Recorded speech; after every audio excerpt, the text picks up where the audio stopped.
එතුමාගේ ප්‍රශ්න දෙකක් එතුමා යොමු කරා. එකක් තමයි විපක්ෂයේ හැටියට අපි මේ දැනගෙනයි මේක කිව්වේ නැති කාරණාවයි ඊළඟට මේ හදිසි නීතිය සම්බන්ධවයි.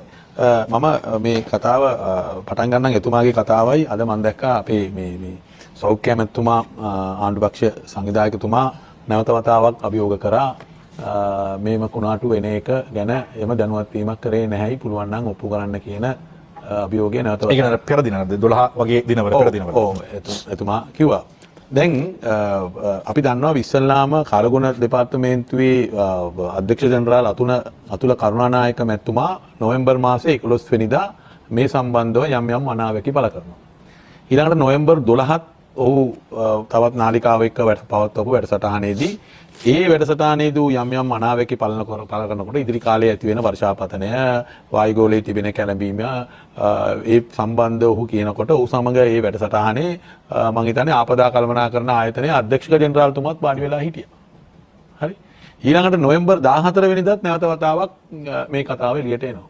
ඊළඟට නොවැම්බර් 17 වෙනිදාත් ඔහු මේ තිබෙන ඉදිරියේ සම්බන්ධ ඇති වෙන්න පුළුවන් මේ කාලගුණ විපර්යාසයන් ගැන වර්ෂාපතනය අධික වීම ගැන මිලිමීටර් 150ක වර්ෂාපතනයක් වීම ගැන ඕන් කරුණු කියනවා. ඊළඟට නොවැම්බර් මාසයේ 22 වෙනිදාත් මලිත් ෆර්නෑන්ඩෝ මම හිතන්නේ නියෝජ්‍ය අධ්‍යක්ෂක ජෙනරාල්තුමා නොවැම්බර් 23ත් ඔහු ඇවිල්ලා මාධ්‍යවලට දැන් මේවා කියනවා.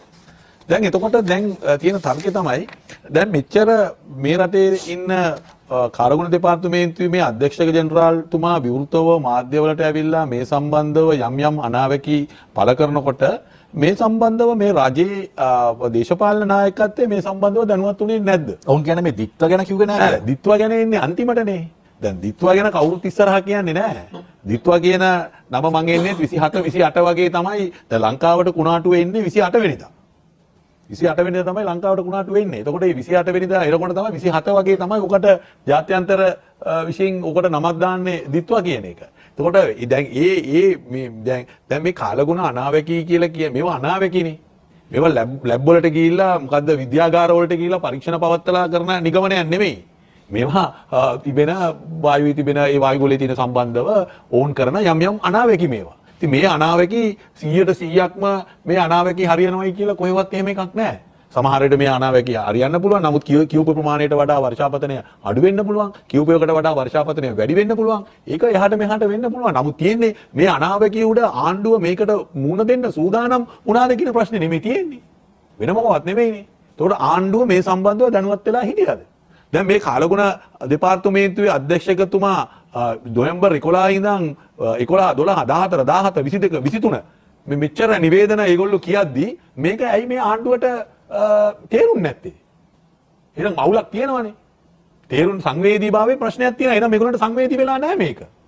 එතකොට දැන් ඊළඟට ඉන්දියන් එක්ස්ප්‍රස් එකේ කියනවානේ ඉන්දියානු කාලගුණ දෙපාර්තමේන්තුව නිරන්තරයෙන් මේ සම්බන්ධව ලංකාවට දැනුම් දුන්නයි කියලා. දැන් මේගොල්ලෝ මෙතන කියනවානේ. දැන් මේගොල්ලෝ කියනවා all the media the IMD had first predicted the formation of the depression as early as November 13 and issued an alert over the possibility of cyclone on November 20th. From November 23rd onwards, IMD issued a 3-hourly and 6-hourly weather updates of the system, indicating its development around November 26. All the information was shared with Sri Lanka in a routine manner. හරි දැන් මේ කාර්යගුණ මේ සංගමේ එතකොට දැන් කියනවා මේ 23 උන්ට ඉන්දියාව දැනුම් දීම් කරා කියලා. හරි එතකොට දැන් ඉන්දියාව දැනුම් දීම් කරා කියලා දැන් ඉන්දියන් එක්ස්ප්‍රස් එකේ පළ කරලා තිබෙනවා. ඉතින් එහෙමනම් ලංකාව කියන්න ඕනේ මේ ඉන්දියාව මේ ඉන්දියානු කාලගුණ දෙපාර්තමේන්තුව අපිට දන්නවලා නැහැ කියලා. නෑ ඔවුන්ගේ සංගමේ කියන 2025 11 23 දින සවස් 2:30ට නිවේදන නිකුත් කරා. ඒ තොරතුරු දේශීය හා ගෝලීය දත්ත සමග තවදුරටත් තහවුරු කර ගැනීමෙන් පසුව එදිනම සවස් 4ට ඒ කියන්නේ 23 වෙනිදා හවස 4ට කාලගුණ දෙපාර්තමේන්තුව විසින් නිල වශයෙන් දැනුම් දුන්නයි කියලා. එතකොට දැන් එතකොට මේ ඇමතුමා කියන්නේ බොරුවක් නේ දැනුම් දුන්නේ නැහැයි කියලා. එතකොට දැන් මේ මොකද්ද මේ ලියුම? දැන් මගේ ළඟ තියෙනවා ආරක්ෂක අමාත්‍යාංශය විසින් නිකුත් කරපු ලියුමක්. දැන් මේක අමාත්‍යාංශ ලේකම්වරුන්ට මම මේක අල්ලන්න පුළුවන් නම් මේක අල්ලන්න. මේ ලියුම මේක නේද? මේකේ හරි ඔව් රයිට්. එතකොට අපිට පෙන්වන්න අපිට ගන්න පුළුවන්. හරි. දැන් මේ ලියුම ආරක්ෂක අමාත්‍යාංශය විසින් නිකුත් කරන ලියුමක්. මේක අමාත්‍යාංශ ලේකම්වරු, ප්‍රධාන ලේකම්වරු, දෙපාර්තමේන්තු ප්‍රධානීන්, දිස්ත්‍රික් ලේකම්වරු, ප්‍රාදේශීය ලේකම්වරු. විස්තීර්ණ ආපදා තත්ත්වය ප්‍රකාශයට පත් කිරීම.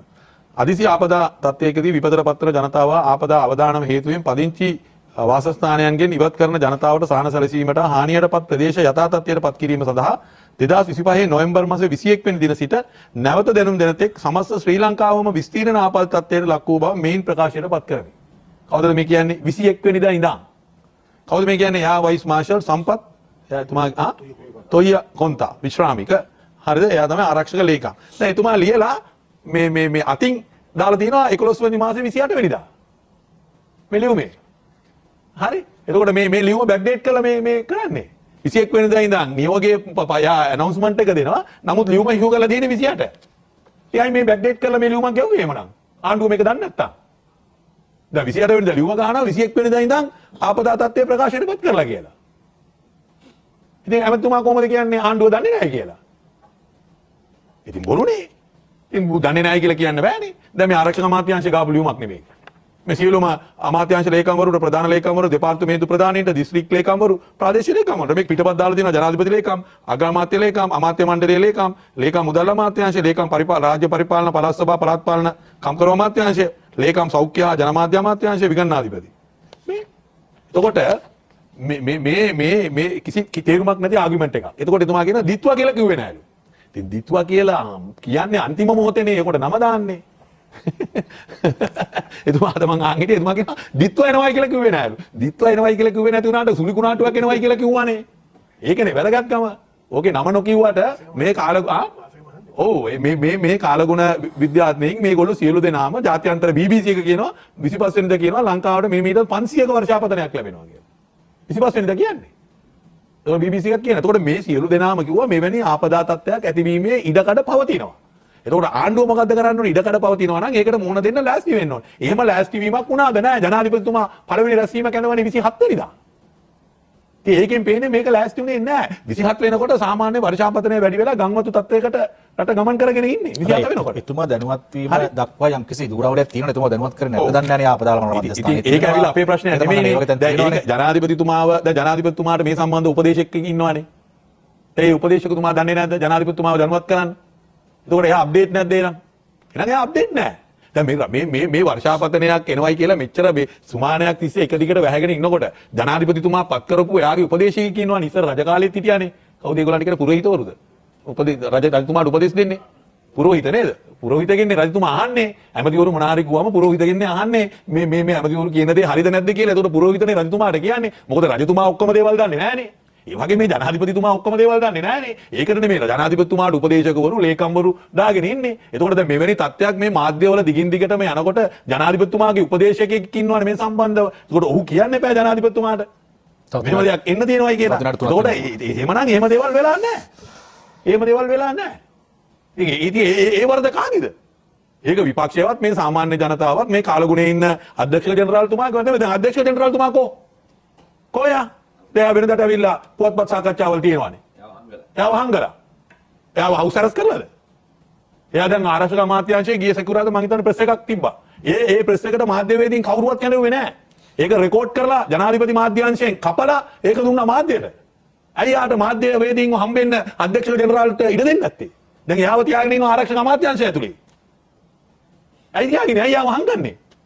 එයාට දෙන්නකො නිදහසේ මාධ්‍ය සාකච්ඡාවල් පවත්වලා මාධ්‍යවේදීන්ට ඇවිල්ලා මේ තත්ත්වය ගැන ප්‍රශ්න කරන්න. ඔබතුමාලා දැන්නවද? ඇයි කිව්වේ නැත්තේ? මොකද උනේ කියලා මාධ්‍යවේදීන්ට අවස්ථාව දෙන්නකො අධ්‍යක්ෂ ජනරාල්තුමා මුණ ගැහෙන්න. ඒක දෙන්නේ නැහනේ. එයාව තියන් ඉන්නවනේ ආරක්ෂක අමාත්‍යාංශය ඇතුලේ. කවුසරස් වගේ. ඇයි එළියට එයාව දාන්නේ නැත්තේ? දාන්නේ නැත්තේ මේ තියෙන හොරයක් කියන හින්දානේ. ආණ්ඩුව එහෙම විරුද්ධභාවයක් තියෙනවා නම් ආණ්ඩුවට එහෙම ගැටලුවක් නැත්නම් ආණ්ඩුවට පුළුවන් නේ එයා මේ මාධ්‍යයි එතුමාවයි මුණ ගස්සන්න. දැන් එතුමා මාධ්‍යයට එන්නේ නැහනේ. දැන් එදා මාධ්‍ය සාකච්ඡාවක් කරේ තනියෙන් රෙකෝඩින් එකක් කරලා ජනාධිපතිතුමාගේ මාධ්‍යාංශයට යවලා ඒගොල්ලෝ කට් කරලා ඒගොල්ලන්ට ඕන කාලේ යවුවා මාධ්‍ය වලට දාන්න කියලා. වෙනදාට එහෙම නෙමෙයිනේ අධ්‍යක්ෂ ජනරාල්තුමා මාධ්‍ය සාකච්ඡාවල් කරේ. සියලුම මාධ්‍යවල අඬගාලා මයික් ඔක්කොම තියාගෙන ප්‍රශ්න අහන්න පුළුවන් විදියට නේ කරේ. ඇයි ඒ නිදහස දැන් එතුමාට නැත්තේ? ඇයි එතුමාට ඒ නිදහස දැන් දෙන්නේ නැත්තේ? දෙන්න බයයි. මොකද ආණ්ඩුව මේකේ වැරදි විත්තිකාරයා බවට පත් වෙලා තියෙනවා. ආණ්ඩුව වරදක් කරලා තියෙනවා. මේක දැනගෙන මේ සම්බන්ධව ඉදිරි ක්‍රියාමාර්ග ගත්තේ නැති එක සම්බන්ධව. ඒ තිබෙන චෝදනාව හින්දා ඒ අධ්‍යක්ෂ ජනරාල්තුමාව දැන් හංගගෙන ඉන්නවා. හරි? දැන් ඊළඟට දැන් මේ කවුද මදුෂාන් දැන් නිලධාරීන් වැඩ කරන්නේ දැන් අර ඇහුවානේ කොත්මලේ මේ ඩෑම් එක ගැන ජනාධිපතිතුමා මේ නුවරඑළිය නේද වැඩ කරන සේවකයෙක්ගෙන්. දැන් මෙහෙමයි. දැන් නිලධාරීන් වැඩ කරන්නේ මේ රටේ චක්‍ර ලේඛන අනුව. චක්‍ර ලේඛනට එහා නිලධාරීන් යන්නේ නැහැ. හරි.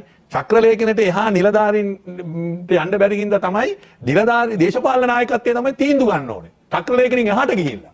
නැතුව නිලධාරීන් මේ මොන ගම් වතුර ආවත් මොන වැස්සත් ඒගොල්ලෝ මේ කියලා චක්‍ර ලේඛනට පිටින් ගිහලා ඒගොල්ලෝ වැඩ කරන්නේ නැහැ. ඒගොල්ලන්ට දීලා තියෙනවනේ ගයිඩ්ලයින් එක.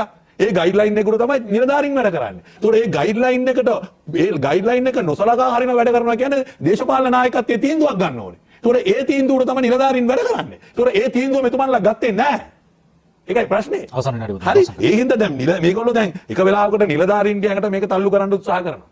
දේශපාලන නායකත්වයේ තීන්දුව ගන්නේ නැතුව. හරි. දේශපාලන නායකත්වයේ නිවැරදි වෙලාවට නිවැරදි තීන්දුව ගත්තා නම් මේක අවම කරගන්න පුළුවන්. අපි කවුරුත් කියන්නේ නැහැ මේක මේ වෙන කොහාට හරි හරවල යවන්න තිබුණා. එහෙම කතාවල් කියන්නේ නැහැ. අපි කියන්නේ මෙවැනි මේ මීට වඩා දියුණු තාක්ෂණයේ තියෙන ඇමරිකාව වගේ රටවල් වල මේ ස්වභාවික විපත් වලට අහුවෙලා තිබෙනවා. නමුත් ඒ වුණු සියලු දෙනාම කරන්නේ එන විනාශය අවම කරගන්න පුළුවන් වැඩසටහනක් හදා ගන්නවා. ජීවිතානි අවම කරගන්න පුළුවන් වැඩසටහනක් හදා ගන්නවා. දේපොළානි අවම කරගන්න වැඩසටහනක් හදා ගන්නවා. ඒතකොට ඒ වැඩසටහන හදාගන්න මේ ආණ්ඩුවට විශාල කාල පරිච්ඡේදයක් තිබුණා. දැන් සාමාන්‍යයෙන් මෙවැනි කුණාටුවක් ගැන අපි බැලුවොත් එහෙම ජාත්‍යන්තරේ තිබෙන වාර්තාවල් බැලුවොත් එහෙම දවස් 3යි දවස් 4ක් වගේ කාලයක් තුළ තමයි කියන්නේ. නමුත් මේ සම්බන්ධව දින 10ක ඉඳන් මේ කාලගුණ වාර්තාවල් පිට වෙගෙන ආවා. නමුත් අපි මීට කලින් ඒවා බැලුවා දින 3කින් කියන්නේ තමයි මේ දවස් 3කින් මේම කුණාටුවක් එනවා කියලා. දවස් 4කින් කුණාටුවක් එනවා කියලා. නමුත් මේක අපි බැලුවොත් එම නොවැම්බර් මාසයේ 11 වෙනිදා ඉඳන් මේක ක්‍රමක්‍රමයෙන් වර්ධනය වෙලා ආපු ගමනක් තමයි මේ ආපු ප්‍රවෘත්ති සාකච්ඡාවල් දිහා බැලුවම අපිට පේන්නේ. ඒකින්ද අද ආණ්ඩුව උත්සාහ කරනවා. අද ජනාධිපතිතුමා විශාල මුදල් ප්‍රමාණයක් දෙන්න පොරොන්දු වෙලා තියෙනවා. දිය යුතුයි. ඒ දෙන්න ඕනේ. මොකද එයාගේ වරදින් මේක උනේ. එහෙනම් යා මේ දෙන මුදල් ප්‍රමාණය මම අපි කියන්නේ මේක මදි. තව දෙන්න. මොකද මේ මිනිස්සු ආයේ මුලින් ඉඳන් තමන්ගේ ජීවිත ගොඩනගන්න සිද්ධ වෙලා තියෙන්නේ. හැම එකක්ම ගිහිලා තියෙන්නේ. ආයිද මිනිස්සු අලුතෙන් ඉපදුනා වගේ මේ මිනිස්සුන්ගේ ජීවිත ගොඩනගා ගන්න තියෙන්නේ. ඒකින්ද මේ ජනාධිපතිතුමා දැන් එයා මේ රටේ ලොකු විරෝධයක් ආවා එයාට. එයා ඇක්ෂන් ගත්තේ නැහැ කියලා. නමුත් ඒ විරෝධය සමනය කරන්න තමයි එයා පාර්ලිමේන්තුවට ඇවිල්ලා තහඩුවක් ගියොත් ලක්ෂයක් දෙනවා, 50000ක් දෙනවා, 25000ක් දෙනවා, ලක්ෂ 50ක් දෙනවා, ලක්ෂ 100ක් දෙනවා කියලා කිව්වා. දැන් එතුමා අර සංවර්ධන කමිටුවට රැස්වීම වලට ගියාම දැන් එතුමා නිර්ණායක දෙනවා. මෙච්චර වුණොත් තමයි මේකද ලක්ෂ 50 දෙන්නේ. මේක වුණොත් තමයි ලක්ෂ 25 දෙන්නේ කියලා දැන් එයා නිර්ණායක දෙනවා. දැන් පාර්ලිමේන්තුවේ නිර්ණායක කිව්වේ නැහනේ. පාර්ලිමේන්තුවේ කිව්වේ හෝල්සේල් දෙනවා කියලා. දැන් එයා ආවිලා නිර්ණායක කියනවා. අපි කියනවා ජනාධිපතිතුමාට දැන් ඔබතුමා කතාවල් වෙනස් කරන්න එපා. ඔබතුමාලාගේ ආණ්ඩුවේ තිබෙන අකාර්යක්ෂමතාවය හින්දා තමයි මේ දේ සිද්ධ වුනේ. ඒ හින්දා ඒ පොරොන්දු වෙච්ච මුදල් අනිවාර්යයෙන්ම ඒවා